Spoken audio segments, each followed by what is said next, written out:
بسم اللہ الرحمن الرحیم، السلام علیکم۔ لائیو وتھ لقمان شاہ کے ساتھ آپ کی خدمت میں حاضر ہوں۔ ناظرین، منی بجٹ پیش ہو چکا، اور کیا اپوزیشن اسمبلی میں اس بجٹ کا راستہ روک پائے گی؟ ایسے بہت سے سوالات ہیں جن پہ آج ہم گفتگو کریں گے۔ ہمارے ساتھ سینئر صحافی رانا غلام قادر صاحب موجود ہیں۔ السلام علیکم رانا صاحب۔ جی وعلیکم السلام۔ رانا صاحب، اپوزیشن اس بجٹ کا راستہ روک پائے گی، یا جس طرح سالانہ بجٹ پاس ہو جاتے ہیں اپوزیشن کے شور شرابے کے باوجود یہ بھی پاس ہو جائے گا؟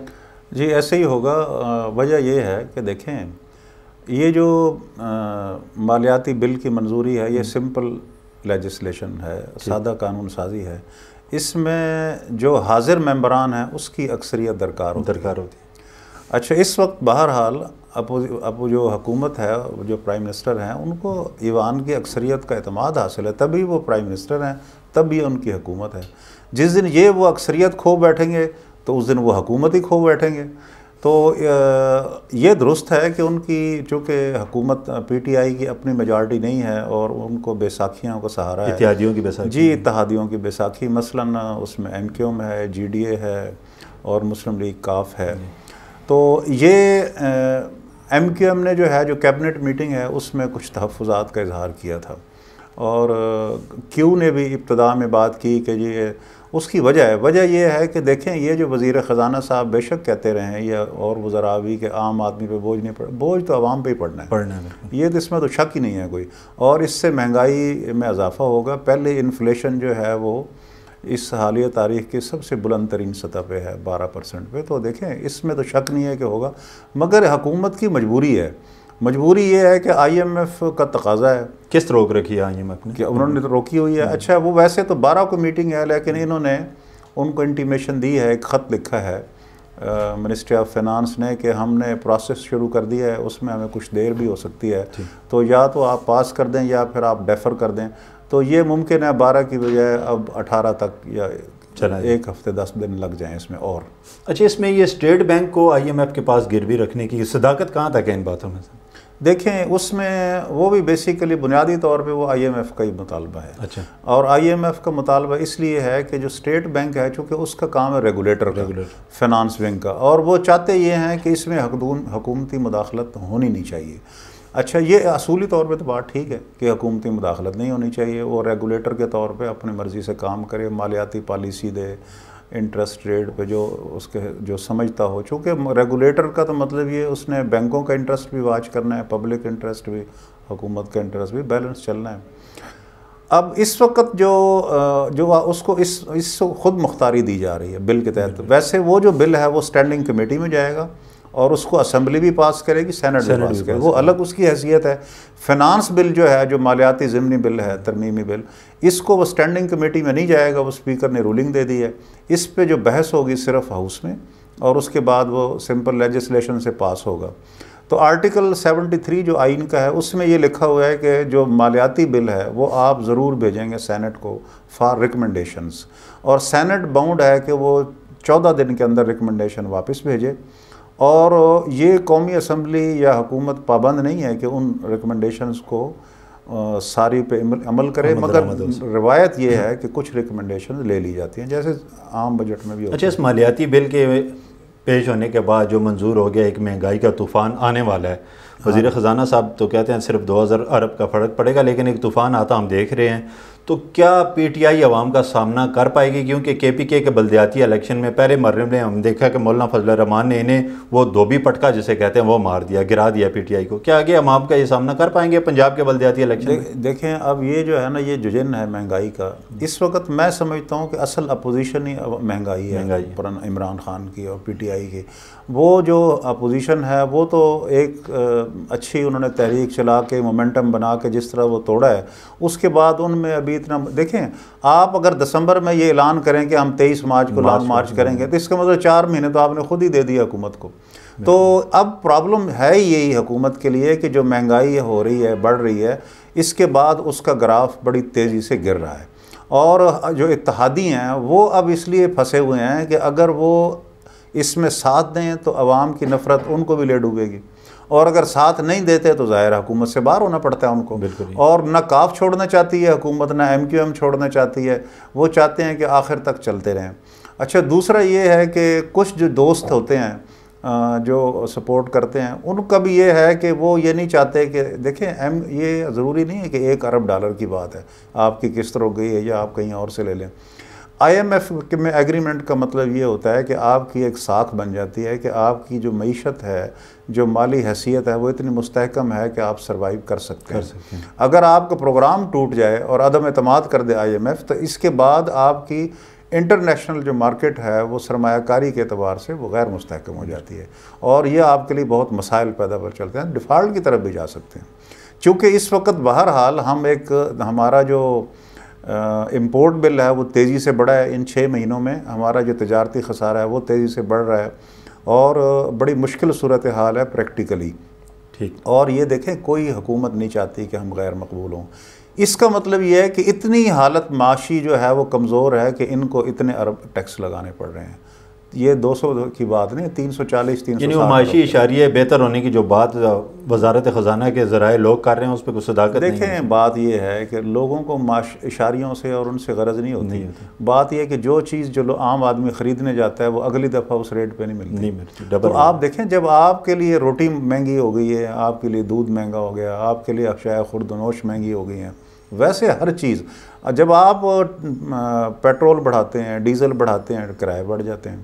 جب آپ بجلی کے بل دیکھیں نا جی, آپ بجلی کے بل اتنے آ رہے ہیں, گیس اتنا بڑھ گئی ہے, تو یہ ساری چیزیں ملا کے جو قوت خرید ہے جس کو کہتے ہیں وہ بڑی کم ہو گئی ہے. اور جو خط غربت کے نیچے جو لوگ ہیں وہ ان کی تعداد تیزی سے بڑھ رہی ہے. اب آپ یہ دیکھیں کہ مڈل کلاس تو سویپ سمجھے ختم ہی ہو رہی ہے, وائپ آؤٹ ہو رہی ہے, اور وہ یہ غریب رہ گیا ہے, وہ بہت غریب ہوتا جا رہا ہے. اور یا امیر ہیں جتنے امیر ہیں جن کے لیے یہ جو لوگ جتنے لوگ مہنگائی کی وکالت کرتے ہیں, فضائل بیان کرتے ہیں, وہ وہی ہیں جن کے لیے جو مہنگائی ایشو نہیں ہے. اچھا رانا صاحب یہ بتائیں کہ کچھ حلقے میاں شہباز شریف صاحب کی ڈیل کی بات کر رہے ہیں کہ ہو گئی ہے, کیا آپ کوئی ڈیل ہوتی دیکھ رہے ہیں یا ہو چکی ہے؟ دیکھیں وہ جو اسٹیبلشمنٹ کے رابطے ہیں وہ ہر جماعت سے ہمیشہ رہے ہوتے ہیں. دیکھیں جب اس وقت جب آرمی چیف کی ایکسٹینشن کی بات آئی ہے تو ظاہر ہے رابطے تھے تو انہوں نے ووٹ دیا ہے. بالکل شہباز شریف صاحب نے پیپلز پارٹی نے بھی دیا, نون لیگ نے بھی دیا, اور اسی ڈیل کے نتیجے میں نواز شریف صاحب باہر گئے تھے. اچھا اب جو ہے وہ جو دوبارہ باتیں ہو رہی ہیں وہ اس لیے ہو رہی ہیں کہ دیکھیں یہ حکومت کو جتنی اسٹیبلشمنٹ نے سپورٹ کیا ہے, میں سیاست کے طالب علم کے طور پہ سمجھتا ہوں کسی حکومت کو پہلے اچھا نہیں. بالکل نہیں. اچھا ان کی تو گورننس کا ایشو اتنا سیریس ہے کہ یہ اتنے ناکام ثابت ہوئے ہیں, نالائق ثابت ہوئے ہیں کہ یہ معاشی طور پہ ملک کو چلا نہیں سکے. اچھا وہ لائے اسی لیے تھے کہ انہوں نے دعوے یہ کیے تھے کہ میں 8,000 ارب پہ لے جاؤں گا جو ریونیو کلیکشن ہے, اور میں اتنی مستحکم کر دوں گا, باہر سے پیسے لے آؤں گا, کرپشن ختم کر دوں گا. تقریریں بہتر کی تھی انہوں نے. تقریریں جو ایجنڈا تھا وہ اچھا تھا, منشور اچھا تھا, لیکن تھیں صرف باتیں. تو یہ اب یہ گفتار کے غازی ثابت ہوئے ہیں. تو اس کا نتیجہ یہ نکلا کہ اب وہ پریشان ہیں کہ جو تیزی سے صورتحال, آپ لوگوں کو جو مرضی بیوقوف بنا لیں, جو وہ زمینی حقائق تو زمینی حقائق بھی, اور وہ لوگ جن کی آپ بات کر رہے ہیں وہ سمجھ رہے ہیں کہ ان کے پلے اب کچھ نہیں ہے, تو اس کا کوئی حل تلاش کرنا پڑے گا. مگر میرا اپنا خیال یہ ہے کہ اس وقت جو ہے وہ جو رابطہ بھی ہوا ہے نا, شہباز شریف ایک متبادل امیدوار کے طور پر موجود ہیں, ان سے بات بھی ہوئی ہے, مگر نواز شریف صاحب الاؤ نہیں کر رہے شہباز شریف کا آپ کو بطور وزیر اعظم, اس لیے کہ ان کا خیال یہ ہے کہ 3.5 سال میں حکومت کو جو ایک مہنگائی کی وجہ سے غیظ و غضب کا سامنا ہے عوام کا, ہمارے لیے یہ ممکن نہیں ہے کہ ایک دم سے کوئی اللہ دین کا چراغ تو ہے نہیں کہ سارے مسائل ٹھیک کر لیں جتنی یہ خرابی کر گئے ہیں. تو اب اگر یہ خرابی ہمارے گلے پڑ گئی تو یہ نہ ہو کہ اب اس وقت تو چانس ہے کہ نون بڑی پارٹی کے طور پہ سامنے آ جائے. اگر یہ نفرت عوام کی اس طرف رخ مڑ گئی تو پھر وہ جو ایک چانس ہے وہ ان کے لیے مشکل ہو جائے. لیکن وزارت عظمیٰ کا اگر نون لیگ کی حکومت آ بھی جاتی ہے, شہباز شریف کے علاوہ کون امیدوار ہوگا, کسے آپ دیکھ رہے ہیں؟ دیکھیں بات یہ ہے کہ 2 باتیں ہیں. ایک تو خیال یہ ہے کہ یہ بھی ابھی کویسچنیبل ہے کہ کیا الیکشن 2022 میں کرنے ہیں یا 23 میں, اور کیا حکومت. نواز شریف کی شرط یہ ہے کہ جو حکومت بنے وہ 4 مہینے سے زیادہ نہیں ہونی چاہیے, وہ صرف الیکشن کرانے کے لیے بنے. اب الیکشن کیا ہم 2022 میں یہ کرانے کو تیار ہیں, یا حکومت عوام یا ملک اس کا افورڈ کر سکتا ہے؟ میرا خیال ہے کہ اتنا جلدی ممکن نہیں ہے. اس کی وجہ یہ ہے کہ ایک جو ہم نے یہ دیکھا کہ جو پچھلی مردم شماری ہوئی تھی جس کی بنیاد پہ 2018 کے الیکشن ہوئے ہیں, اس پہ پیپلز پارٹی اور MQM کے سیریس تحفظات تھے. ان کا خیال یہ تھا کہ اس مردم شماری میں کراچی کی جو آبادی ہے اس کی مردم شماری صحیح نہیں کی گئی. اچھا اب اس کا چونکہ حل کوئی نہیں تھا تو اس کو اس شرط پہ پھر CCI میں جو ہے وہ انڈورس کیا گیا ان دونوں اتحادیوں کے مطالبے کے کہ ہم بجائے اس کے کہ 10 سال انتظار کریں ہم مردم شماری جلدی کرا دیں. تو اب یہ طے پایا ہے کہ اگست 2022 میں مردم شماری جو ہے وہ نئے جدید طریقے سے کرا دی جائے اور جو MQM اور پیپلز پارٹی کے تحفظات ہیں وہ دور کر دیے جائیں.